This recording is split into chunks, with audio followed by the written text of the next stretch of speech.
rồi mình lúa បាទ នេះលិចក្បាលមនុស្សនេះ បាទ K01 មកជួយបាសម្រាប់កន្លែងហ្នឹងព្រោះកន្លែងនេះអាអិចចូលវាអត់រួចអញ្ចឹងដល់សូមឲ្យស្ងួតបន្តិចពេលដែលស្ងួតហើយយើងចាប់ផ្ដើមកាយកន្លែងនេះស្អាតនេះបានអាប្អូន K01 បាទ មកជួយមហាជនញាក់ពិភពគុណអស់ឥឡូវមករឿងបញ្ហាសម្រាមក្នុងរាជធានីភ្នំពេញពិសេសគឺពូសែនជ័យខ្ញុំនេះឥឡូវហ្នឹងធ្វើចលនាមួយឲ្យខ្លាំង បាទ ដើម្បីឲ្យប្រជាពលរដ្ឋចូលរួមទាំងអស់គ្នា អានេះសត្រូវដល់ធំណា អានេះមានរោគខ្លាំងណាស់មើលនេះ បាទ បាទនេះ អានេះសត្រូវដល់ធំប្រចាំនៅប្រទេសកម្ពុជាគឺសម្រាប់មួយ អានេះឃើញទេឃើញទេឥឡូវឃើញទាំងអស់គ្នាមកគេសុំឲ្យឃើញទេ បាទ មិនមែនចេះតែខ្ញុំចេះតែនិយាយទេ អូអានេះវីដេអូសាមិនមកឯនេះ ហ្នឹងអានេះបាត់ ឥឡូវផ្សារបាត់បានណា បាត់ចោលអស់ហើយបាត់ចោលអស់ហើយ អានេះសុំទៅឲ្យអ្នកដែលបោះអ្នកនៅក្នុងរោងចក្រណាបង ឥឡូវព្រឹកមិនសមមិននិយាយគ្នាមិនសមមិននិយាយគ្នារួចហើយស្អែកគេមកតែថ្ងៃនេះដោយសារកម្មវិធីគេឈប់ អូ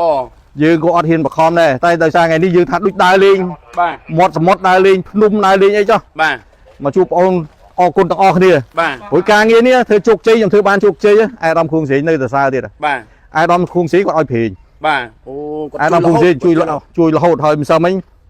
ជួយ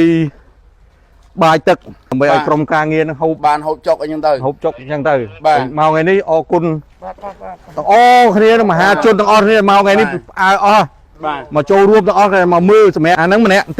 តិចដែលយើងមើលអត់ដឹងណាអានេះវាទី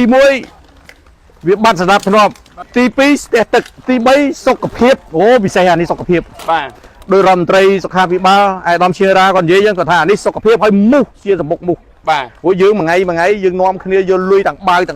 ក្រៅស្រុកផងក្នុងស្រុកផងយើងអត់ចេះប្រមូលគ្នា បាទ ជួយអស់ហ្នឹងអាកន្លែងនេះជាបញ្ហាមួយធំណា បាទ